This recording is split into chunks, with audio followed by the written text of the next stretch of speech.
So, welcome everybody to episode 16 of Meet the Judge. I'm delighted tonight to have as my guest Elizabet Caminade Lavault from Zambia. Elizabet is FCI All Breeds Judge, resident now in the UK, and I'm delighted she's agreed to join us. Hello, Elizabet, how are you? Hello, Colin. Fine. How are you? We're all right. As we were just discussing, Dublin has gone into semi-lockdown, which is worrying. And I know you're in the UK right now, so things are not much better for yourselves over there. They're not. We're in Chester, so northwest of England, and there are a lot of local lockdowns. And it seems that we're probably going to head towards a national lockdown. That's just the way it seems to be going at the moment. It's getting difficult. It is getting very difficult. Difficult to know how we're going to deal with it. I think long term, I think the impact on mass gatherings like shows is going to be quite, until there's a vaccine. I think it's going to be quite severe. Yeah. Well, hopefully a vaccine will be found fairly shortly, which hopefully until the next pandemic starts. Yeah, until something else comes along. So, before we get into your questions that I sent you, just tell us a little bit about yourself in general. I mean, you were born in the UK and moved to Zambia, or you were born in Zambia and? No, I was. It's a global child. I was born in London, and my parents moved to Zimbabwe when I was, I think, 11 months old. Mm-hmm. So grew up in Zimbabwe, did all my schooling in Zimbabwe, traveled a lot because obviously all our family were in the UK and Europe, and then moved to Zambia for work, and then moved to the UK for my son's education. So, all right. So it was a very interesting childhood.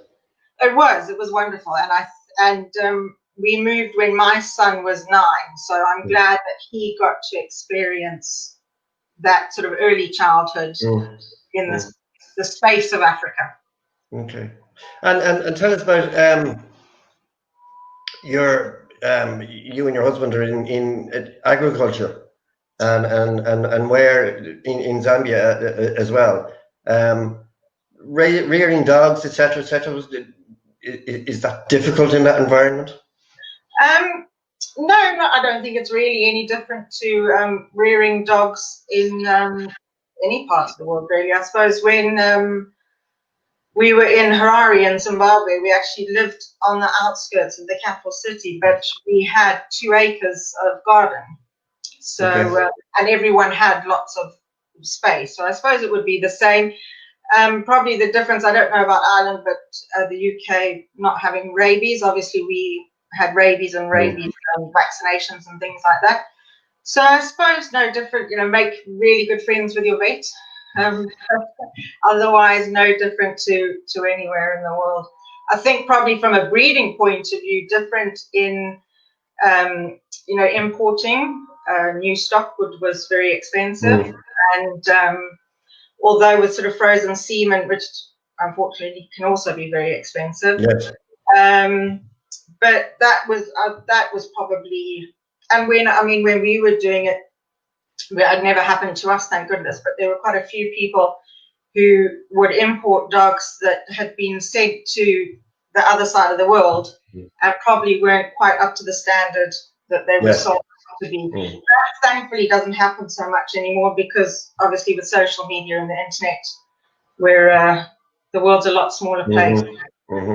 And coming from Ireland, and we don't have any issues of this sort, but are keeping them protected from snakes, spiders, is that difficult? So we would just be, you're aware and you're careful, and you don't take silly chances where possible. Where you can, you keep them as safe as possible. We had more sort of issues with if we went sort of for long walks with ticks and tick-borne diseases. Right, okay. Obviously, in the days before, a single drop on the neck. It would be sort of weekly dipping, things like that. Okay.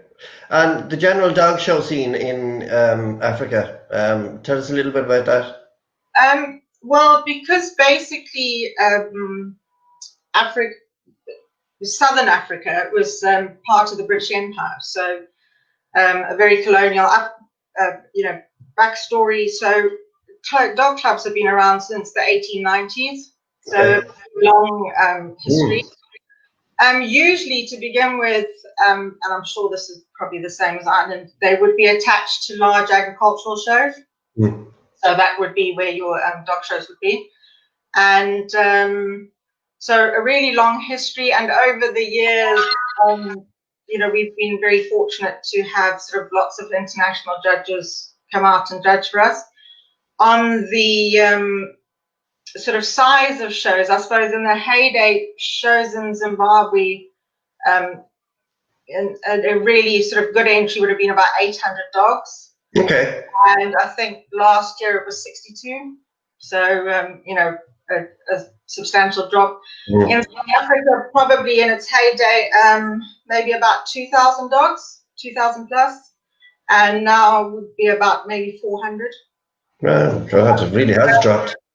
It has, and I think a lot of that is a lot to do with, political situations, cost of living. I think world over, everything's more expensive, and that has to all be taken into account. Okay. So when you were growing up, did you have dogs when you were growing up? Were your parents involved, or what got you into the sport?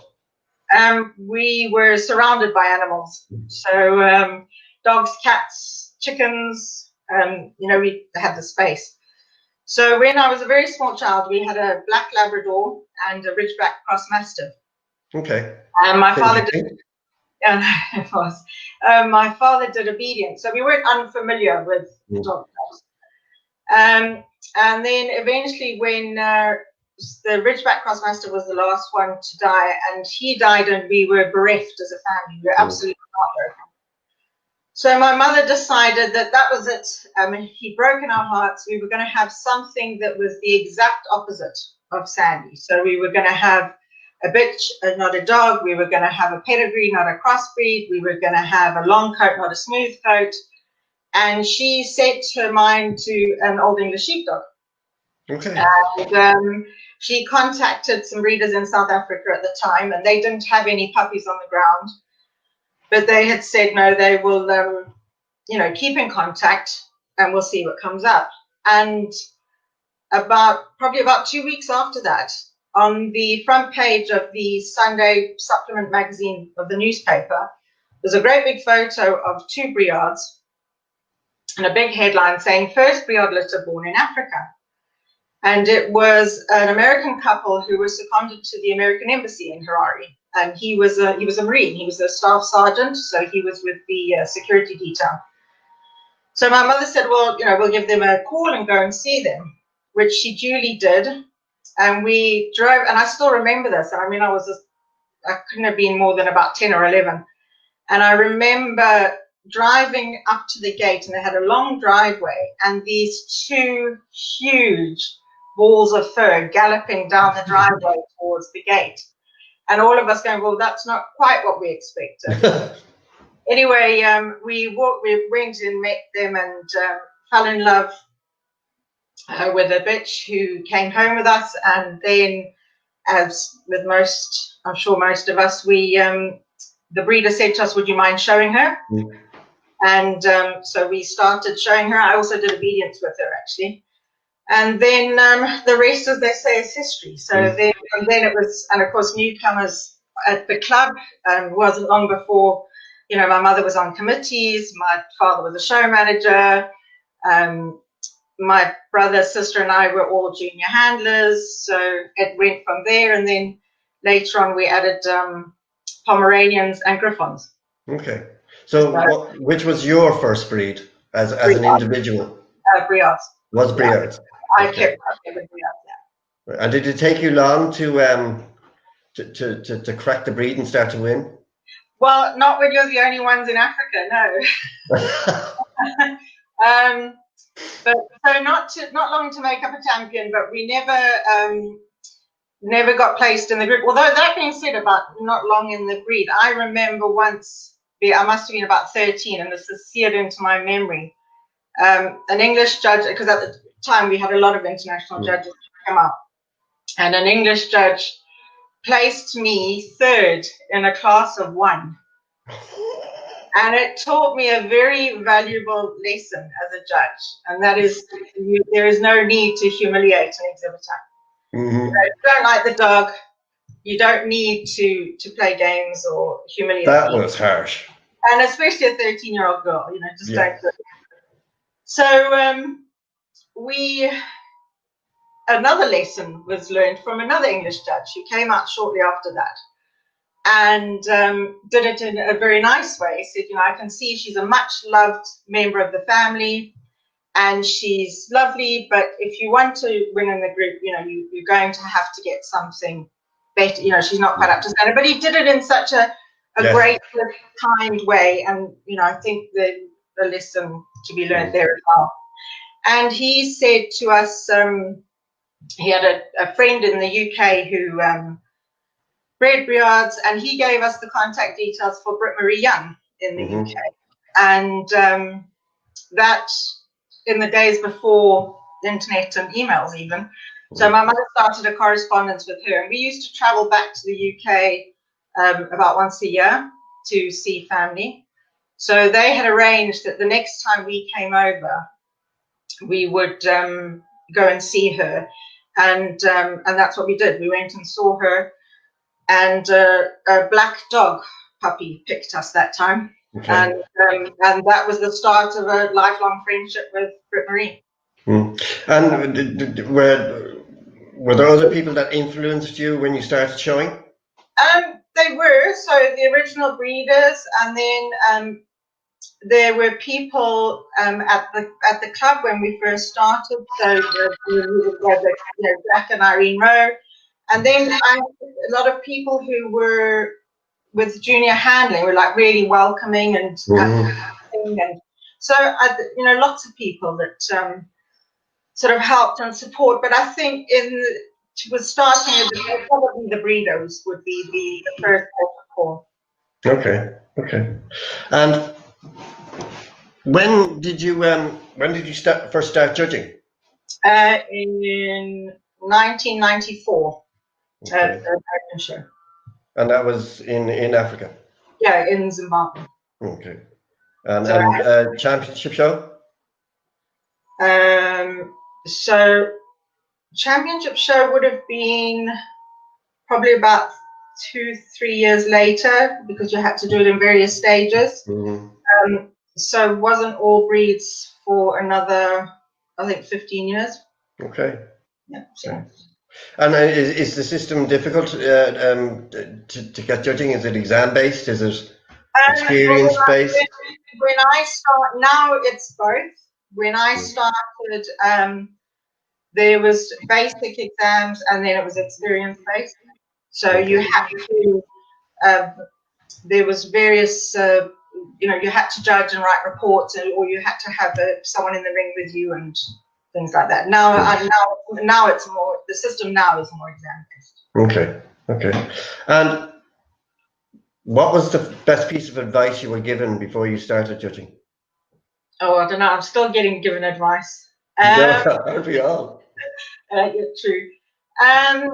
Probably you can't please all the people all the time, so make sure you please yourself. So learn as much as you can, and then have the courage of your convictions. And we all make mistakes, so just and I'm sure we all go back to our hotel rooms and agonize about decisions we made that day. But I think just as long as we learn from them, that's all that matters. The piece of advice that I'm regularly given is my neutral expression apparently makes me look like a serial killer. When I'm in the middle of the ring and I'm concentrating, I tend to look quite severe, particularly if I'm frowning. And all it is I'm just thinking about which I prefer, sort of thing. So I have a group of friends, and I also tell the rings to just remind me to keep smiling, otherwise the exhibitors are going to think that I don't like anything in the ring, and that's the exact opposite. So yeah, I've had that problem on occasion too.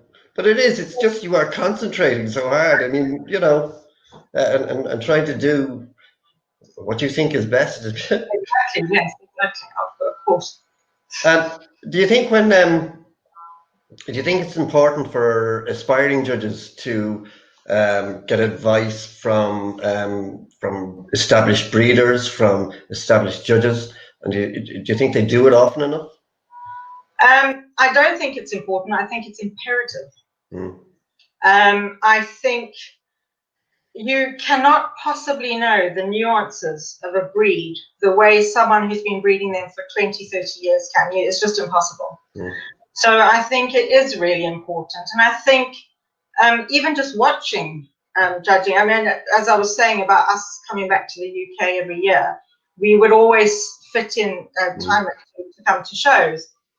And my mother and father by then had great friends around the breed ring, so they would be sitting there, and my mother would look at them and say, right, off you go and sit and look at breeds that, you know, you might not see. And at that age, because I was still quite young, I was looking at more from sort of, I suppose, a handling point of view or something like that. But she always made sure that I went and watched. And I think as I got older and talking to breeders, you know, people will generally have time for you. I mean, you know, don't go and talk to them as they're about to go in the ring or things. No, absolutely not. Or when they have the scissors in their hand. Yeah, well, there is that too.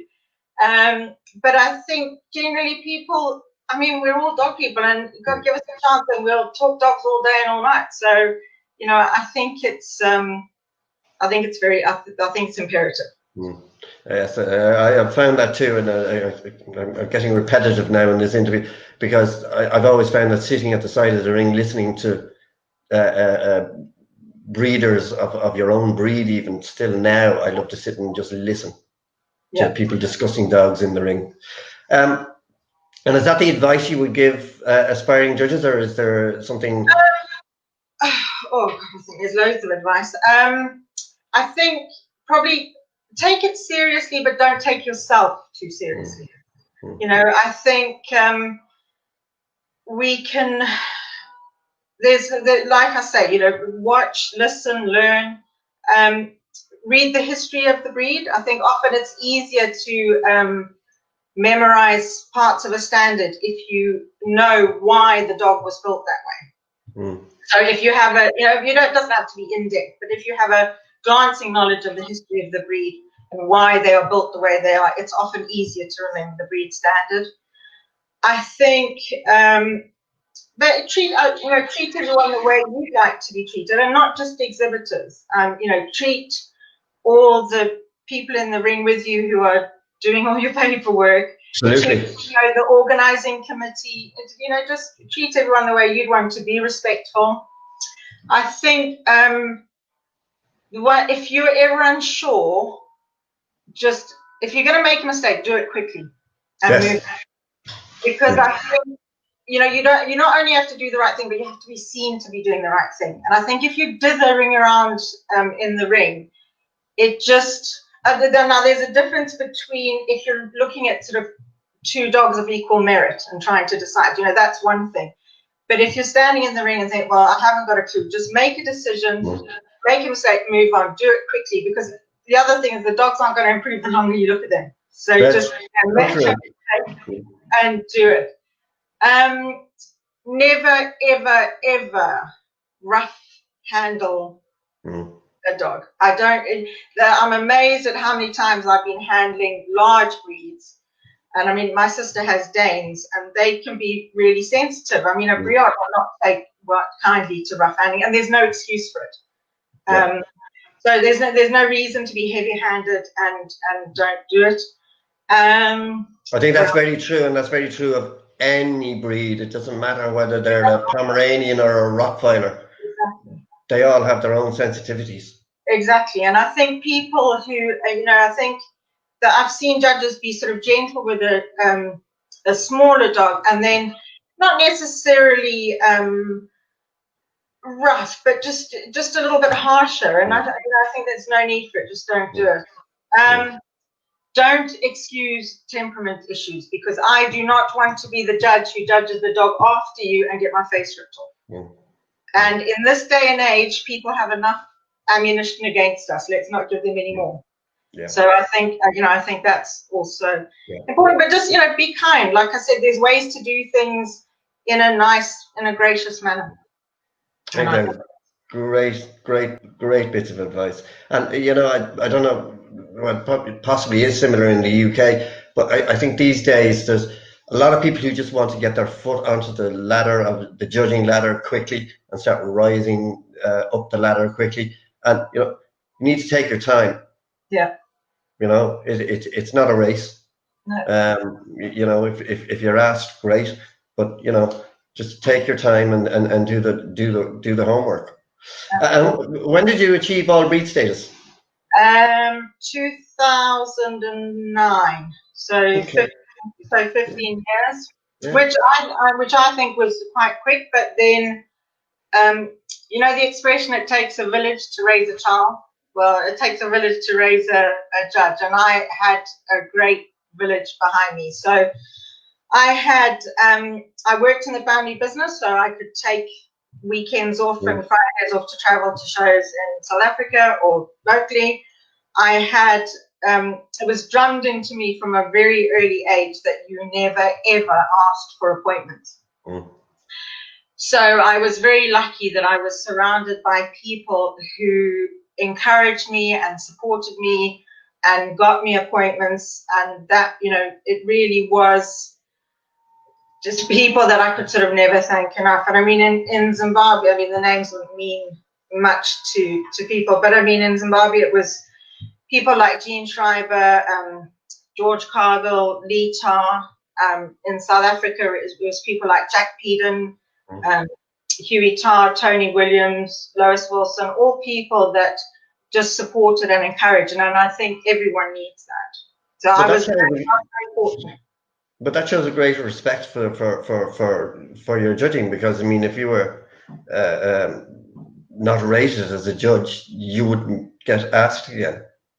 Well, no, I suppose, but also, don't worry, they soon told me if I got it wrong. Yeah. Okay. And how many countries have you judged in roughly to date? 15. Say again? 15. Okay. Yeah.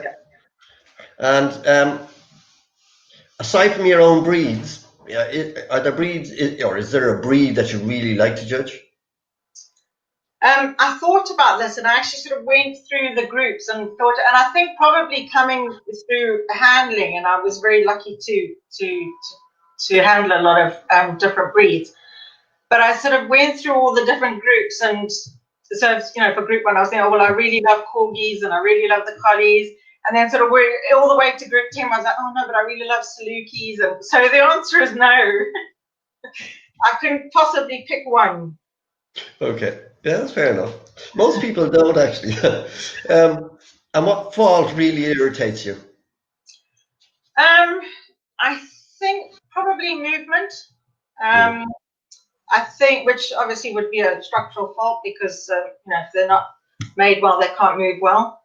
So I think probably movement. I like a balanced dog, and sort of not extremes. So yeah, movement, but obviously breed specific. Okay, yeah. And in Africa, do you have critiquing in Africa? In South Africa at the FCI shows, yes. Okay, and do you like it? Do you see a value in them? I do, for particularly for newcomers. I think it's important to be able to justify your placings. I think it also means that you have to know enough to justify your placings, which I think is also important. I think you have to be very careful about things getting lost in translation. I did that, especially if you use, I tend to use sort of English expressions and phrases which can get lost in translation. Not so much, I suppose, in Scandinavian countries. I think the scribes there are brilliant. They really, they are very good, so it doesn't really get lost in translation. But I realized once when people started the habit of posting the critiques online that I had been commenting on single tracking in Siberians, and it came across as if I was saying they were moving too close, coming towards. So I learned a very important lesson to keep it simple. I think that's very true, because I think certainly in Ireland and England we're fortunate that most of the world speaks English, but not necessarily the way we do. So I think you're quite right. Some of the terms that we have, I've come across this in Italy and etc., where people say, "What's he talking about? What's this? What's pinning?" You know, it is. You're quite right. You're quite right. It is difficult. And the CQ system, do you like that? I do. I think it's a useful, particularly if you've got quite a few excellents. I think it's useful to have. I'll tell you one thing that I don't see the point in is awarding an excellent and then withholding a CAC. I just don't see the point. I think if you're going to rather grade the dog very good then, because if you're going to grade it excellent, then you're basically saying that it's champion quality. Yeah. So that's actually something that's come up. That's a topic that's come up regularly in the interviews, and most of the judges are saying, you know, if you are going to withhold the CAC, just give it a very good. Don't, you know, it's almost a contradiction awarding an excellent and then withholding the CAC or the CACIB. And irate exhibitors, we've all come across them from time to time. How do you deal with them? I have actually been very lucky that I've only really sort of had one incident that I had an issue with. But I mean, look, we're not idiots. You can tell by someone's body language if they walk out of the ring that they're not happy. And as a handler, I never walked into a ring once wanting to come second, let me tell you. But I think generally on the whole, people do accept it. I had the one incident, which I won't mention any names. I could see, I placed him second, and I could see he was irate. And he wouldn't shake my hand when I went to go give him the rosette. And he took the rosette off me, and he walked, and just as he got to the exit of the ring, he threw the rosette on the floor, but it was still in the ring. And I sort of stood there, and I thought, no, it's my ring. And the buck stops with me. So I walked over, picked up the rosette, and called him back and made him follow me into the middle of the ring, out of earshot of everyone, because there are ways to deal with things. And I just, under my breath and through clenched teeth, explained that there were children and young people around the ring, and this was not really the idea of sportsmanship that I thought that we should be portraying. And I just said, you've got two options. I said, I don't need you to smile or anything like that, but you shake my hand, you take this rosette, and you walk out the ring, or I'm going to lay a complaint. And he didn't smile, but he shook my hand, and walked out the ring. Okay. Yeah. So you're now resident in the UK.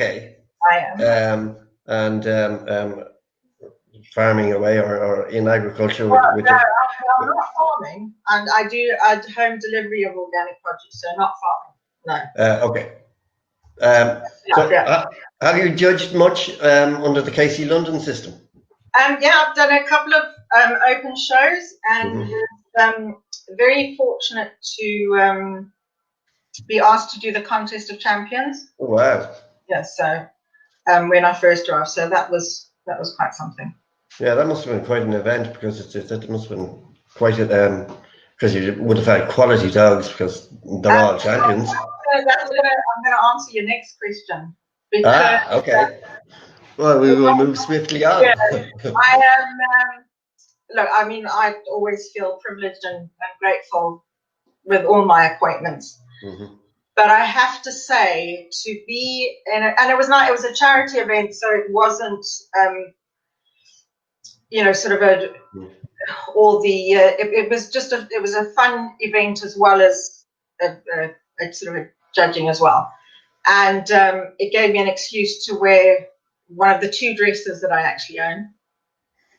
And it was just incredible. And I remember that night thinking, because it was all, top winning dogs, it was by invitation only, and it was breed record holders. And I just remember thinking, I'm going over dogs that I'm never going to get in.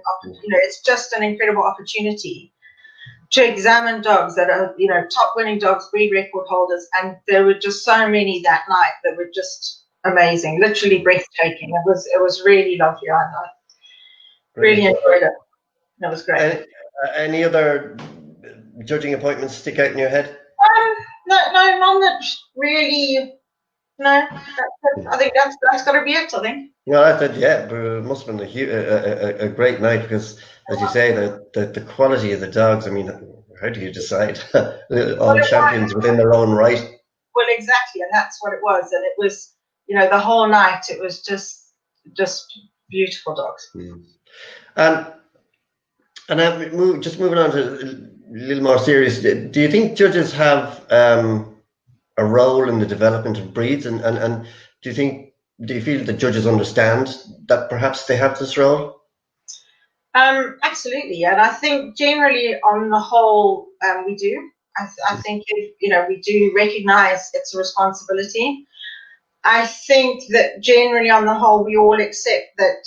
I think what we have to be more careful of is, very small faults sort of creeping in over time, and then before you know it, you've got to an extreme. And I think we are pretty good at, between judges and well-established breeders, I think that we are pretty good at doing that. Because I worry that as a fault slowly creeps in, and then your eye accepts that as the norm, and that becomes what you see. So I think we do, and I think we do take it seriously. Okay. We all know, and as we've discussed it at length with other interviews, the pressure this sport is under worldwide. The situation in Holland and in other countries with brassophallic breeds. Do you think kennel clubs worldwide are dealing with this correctly? I think it is encouraging that the BOAS testing and reciprocal agreements are proving to be sort of more and more accepted and popular. I think that we didn't do enough in the past. I think we should have been screaming from the rooftops, particularly in the Netherlands, where BOAS is an extremely complex syndrome, and simply lengthening the muzzle may not necessarily improve the health of the dog, because there's also the soft palate, there's the collapsed larynx, there's it's an incredibly complex syndrome.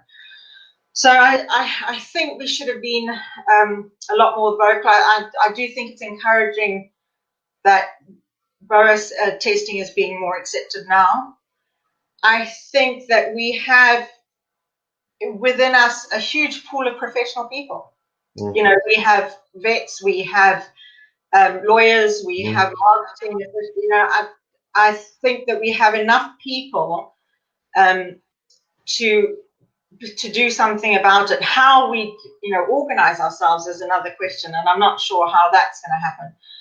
But I think we have to be better at screaming about the things we're good at, and I think we have to be more proactive about. We all get lumped into one group of unscrupulous breeders, and that's not, so we all get lumped in together, and that takes in puppy farmers, unscrupulous breeders. It doesn't take into people who have been dedicated to breeds for decades, who've done all the health testing, who initiated health testing.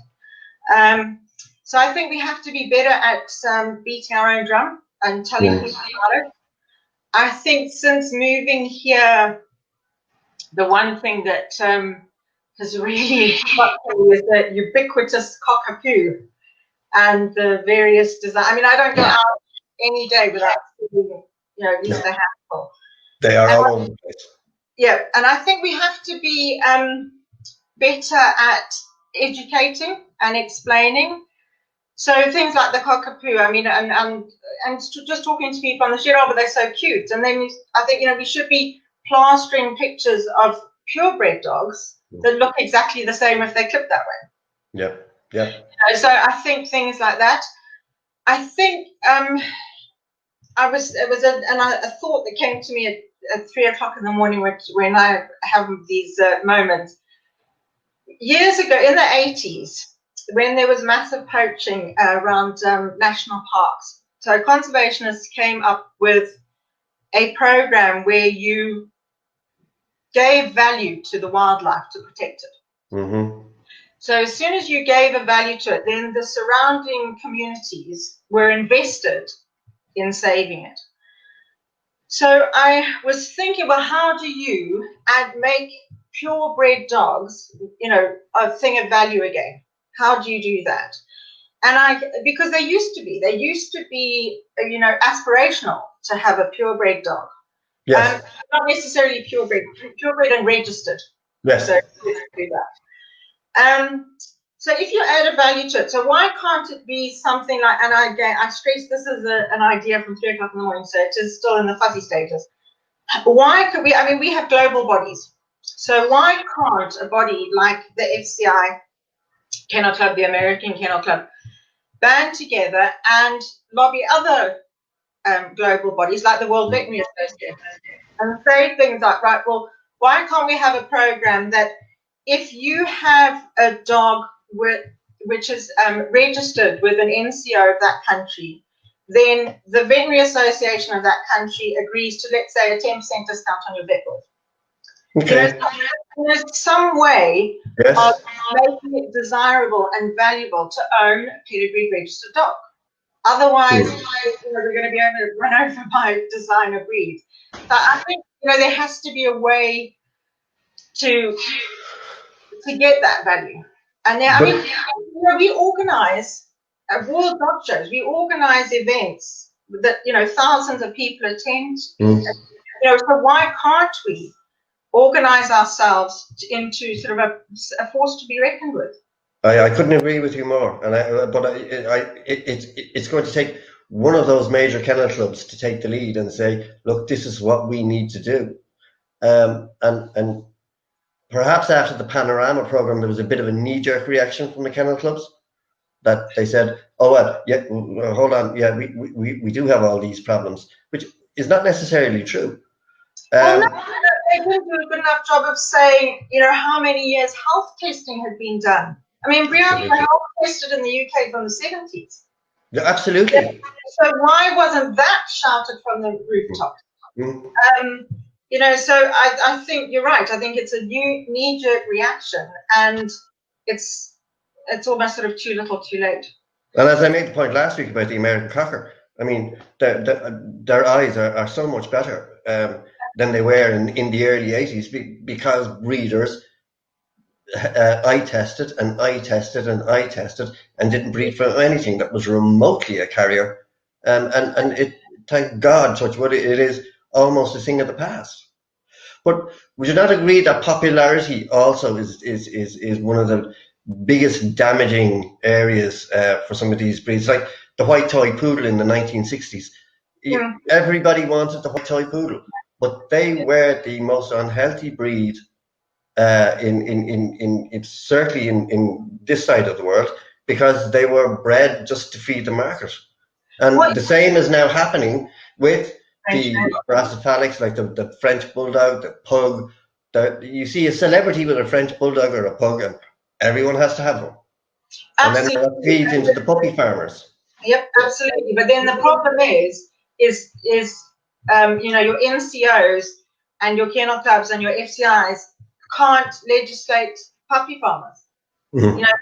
They can only sanction their members. Yes. So unless you have, I think I saw something about 40,000 French bulldogs in the UK in 2016. So I mean that's quite a few years ago now. But I think if you have to, then that's why going back to giving it a value. So to Joe Public, it is beneficial to you to buy a French bulldog that will be not just purebred, because a puppy farm can give you a purebred French bulldog, but to give you a purebred registered French bulldog that comes from health checked stock. And I mean, now it's, unless they're Boris tested, you can't register the litter. So why can't we do that? Why can't we be shouting from the rooftops to say, well, it's all, have a French. I'm all for choice. I think you can't force people to do things, but you can make the alternative more attractive. And by doing that, we have to give it some sort of value, because the is not going to. He's going to go. I mean, someone told me the other day they paid £2,500 for a Cavapoo, and I'm going. But you just go and rescue a dog if that's how you think. Go to the RSPCA. Absolutely. I mean, you're so right. I mean, it's the same here. I mean, they are making stupid money, and Cavichons, a Cavalier and a Bichon. Who thought that was a good idea? I know. That's over here now. Probably about 5 years ago, and we're saying, crossbreeds are more healthy than purebred dogs. They were actually saying this on television, but now, 5 years later, they're starting to recant and say, well, actually, we're coming across serious issues with these crossbreeds, but they're still going for stupid money.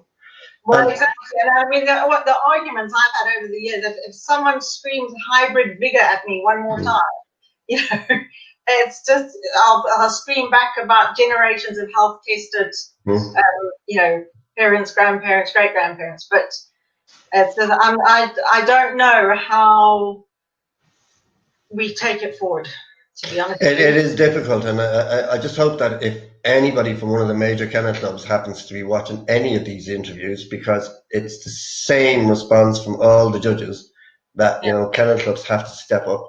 That somebody will pick up the cudgels and start running, and start trying to influence people before it's too late, because it will become too late.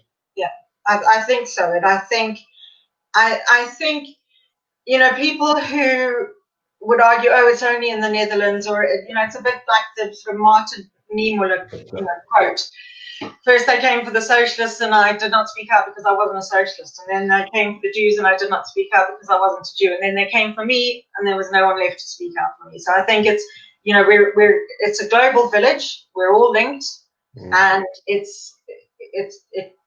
will spread. And I think but there has to, I mean, we as a group of people, we have professional people, we have people who are capable of organizing these exhibitions. Surely we can do this. We can, and it is about education, and that is, I mean, can you imagine what the marketing budget of PETA is? Yes. So we need to be doing that, sort of screaming it from the rooftops. Yes, it's cute as a puppy, but look how cute this is as a puppy, and this is purebred and registered, and there are just we should be shouting about it. And in terms of funding, I mean, funding would not be that difficult, because there would be a cost to this. But if every kennel club asked all their members for €1, exactly, how much would you get? I mean, look at the war chest you'd have. Exactly, and why can't it could just be something as simple as that. Yeah. As saying, right, we are going to make a concerted team effort, and we're going to get this done. So there has to be something like that. Okay. Super. I enjoyed that. Sorry, now, we'll lighten things a little bit now. 4 must-have dinner guests, past or present? So I went for past because my present would be a huge dinner table. It would be too many people. And I certainly wouldn't be able to narrow it down to 4. So purely because I just think the wealth of knowledge would just be fantastic. So I'm going to go for Raymond Oppenheimer, Normandy Bull Terriers. I'm going to go for Anne Rogers Clark, who was the first woman to win Westminster as a handler, not as I think 1956. Robert Cole, who wrote the Eye for a Dog series, which I always loved growing up. And then Harry Spiro, who wrote a book called Canine Terminology, which was a bit of a Bible for me when I was learning and studying. So I think those are the four I'd like at my dinner table. Purely because I think their knowledge would be fantastic. Okay.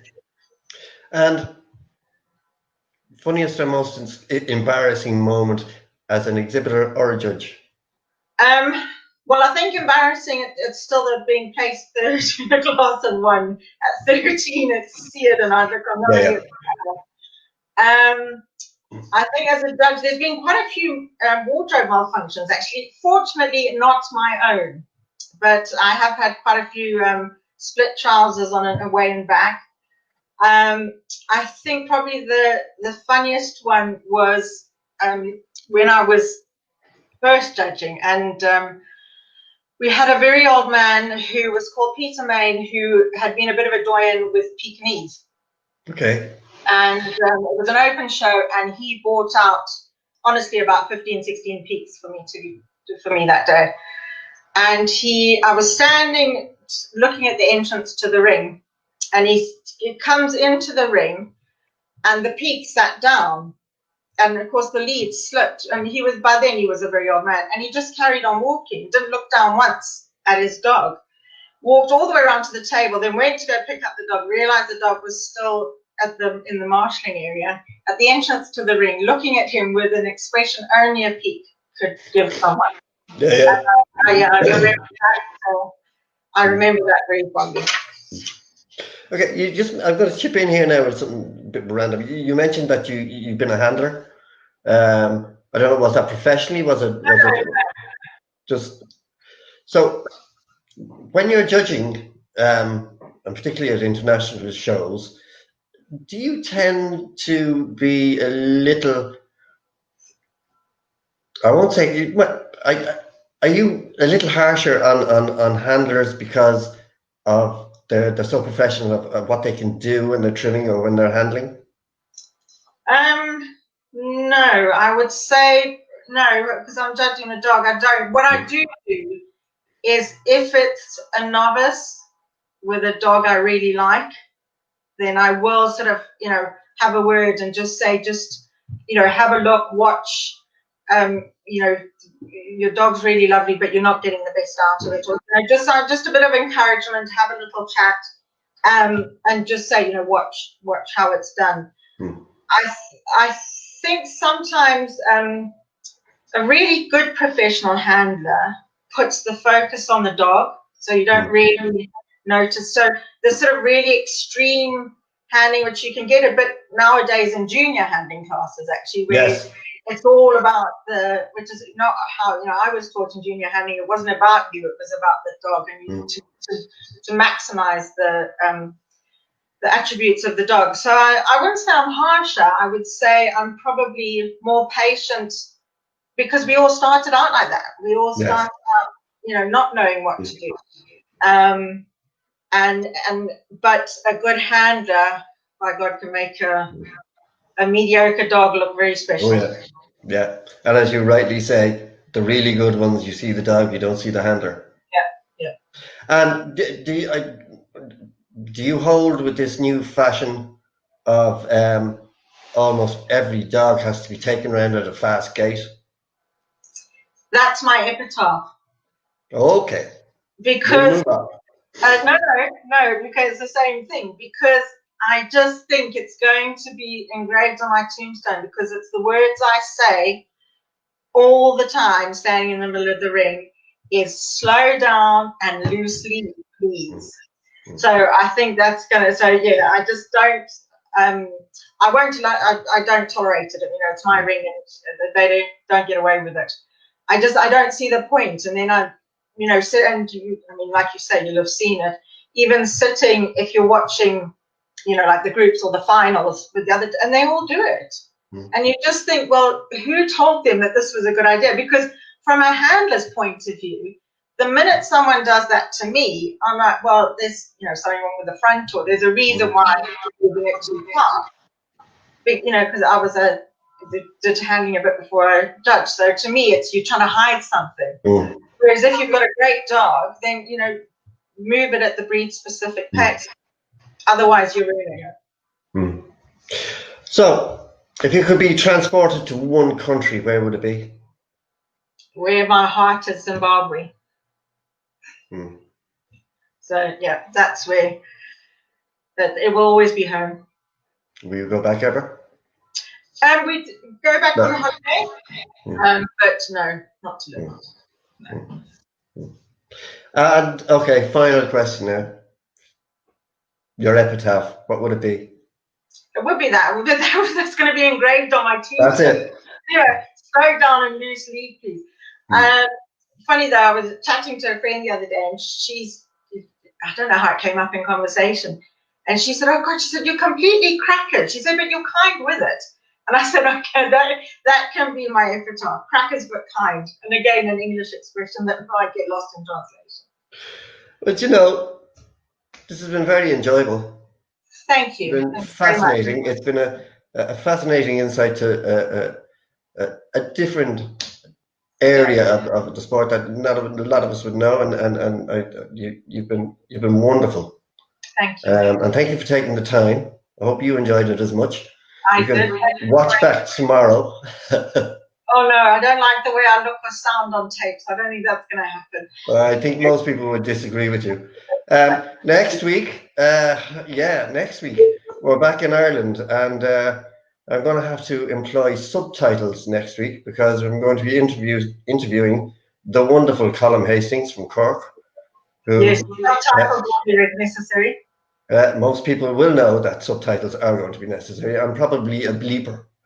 So you can join me again next Saturday, same time. And in the meantime, thank you very much, Elizabeth. Enjoy the rest of your evening.